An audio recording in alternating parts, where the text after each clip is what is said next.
ఏందయ్యా నీకు? నువ్వు కేవలం ఒకడే 11 మంది ఎమ్మెల్యేలు ఉన్నారు. ప్రజలు నీకు ఆ స్థానం ఇలా గుర్తుపెట్టుకు ఇంకా నువ్వు విర్రవీగిపోతా అంటే ఎట్లా చెప్పు? ప్లస్ దళితులకంట అసలు కుల ప్రస్తావన ఎందుకు తీసుకొని వస్తావు జగన్మోహన్ రెడ్డి? నువ్వు నేను ఈరోజు ఛాలెంజ్ చేస్తున్నా ఏబిఎన్ ద్వారా జగన్మోహన్ రెడ్డికి, నీకు 24 గంటల సమయం ఇస్తా. టీటీడీ ఆలయంలో తిరుమల గాని అనుబంధ ఆలయాల్లో గాని ఎప్పుడు గాని ఎక్కడ గాని దళిత సోదరులకి ఇలా ఇబ్బంది కలిగిందని చెప్పి ఒక్కరి దగ్గర చెప్పించు, నువ్వు ఒక్కరి దగ్గర చెప్పించుద్దాం. నేను ఈరోజు ఏబిఎన్ ద్వారా జగన్మోహన్ రెడ్డిని, కరుణాకర్ రెడ్డిని, ఇంకెవరు సుబ్బారెడ్డిని అందరినీ ఛాలెంజ్ చేస్తున్నా. మీరు అందరూ కలిసి 24 గంటల సమయం ఇస్తా, ప్రూవ్ చేయండి. ఎందుకే అబద్ధాలు చెప్తారు? బుద్ధి ఉండాలి ఏదైనా మాట్లాడేటప్పుడు. కుల ప్రస్తావన ఎందుకు తీసుకొని వస్తారు? కుల ప్రస్తావన ఎందుకు తీసుకొని వస్తారు అంటున్నా. ఏ రోజైనా ఎవరికైనా అన్యాయం జరిగిందా? అన్యాయం జరగకపోతే కూడా వారి పరిస్థితి ఏమని? సరే నువ్వు సంతకం ఎందుకు పెట్టలేదు అది చెప్పు. మీరందరూ ఇంతకు ముందు ఆయన పట్టు వస్త్రాలు బ్రహ్మోత్సవాల సమయంలో ఇస్తున్నా కూడా ఎవరు అడగలేదు, ఎవరు ఏమి ఇలాంటివి పిలుపునిలేదు, ఇప్పుడే ఎందుకు ఇవన్నీ చేస్తున్నారు అని చెప్పి నన్ను హౌస్ అరెస్ట్ చేయలేదా జగన్మోహన్ రెడ్డి గారు? నువ్వు మొట్టమొదటికి వచ్చేటప్పుడు నువ్వు డిక్లరేషన్ ఇవ్వాలని చెప్పి అడిగిన దానికి నన్ను హౌస్ అరెస్ట్ చేయలేదా?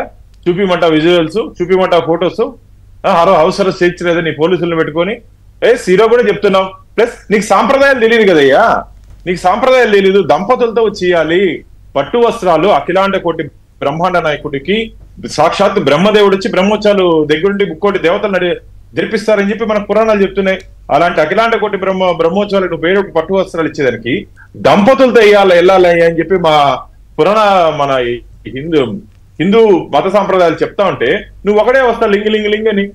శ్రీరామచంద్రమూర్తి కూడా యాగం చేసేటప్పుడు బంగారు సీతను పెట్టుకొని చేశాడయ్యా. నువ్వు తీసుకొని వచ్చేదానికి నీకేమి నీ వల్ల కాకపోతే ఎండోమెంట్ మినిస్టర్కి చెప్పు. దేవాదాయ ధర్మాదాయ శాఖ మంత్రి చెప్తే ఆయన తీసుకొని వస్తారు కదా.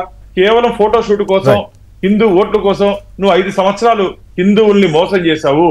అందుకనే ఆంధ్రప్రదేశ్ ప్రజల ఆగ్రహంతో పాటు వెంకటేశ్వర స్వామి ఆగ్రహం నీ మీద పడింది కాబట్టి 11 స్థానాలకు పరిమితం అయిపోయావు.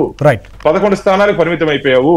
కాబట్టి నేను మళ్ళీ చెప్తున్నా చివరిగా, నువ్వు ఖచ్చితంగా 24 గంటల లోపల ఎప్పుడు అన్యాయం జరిగితే మా దళిత సోదరులకి చెప్పు, లేకపోతే నువ్వు క్షమాపణ చెప్పని చెప్పి భారతీయ జనతా పార్టీ తరఫున డిమాండ్. రైట్ సార్, డిస్కస్ చేద్దాం సిట్ మీద కూడా. రాజేష్ గారు ఏంటి అసలు ఒకవైపు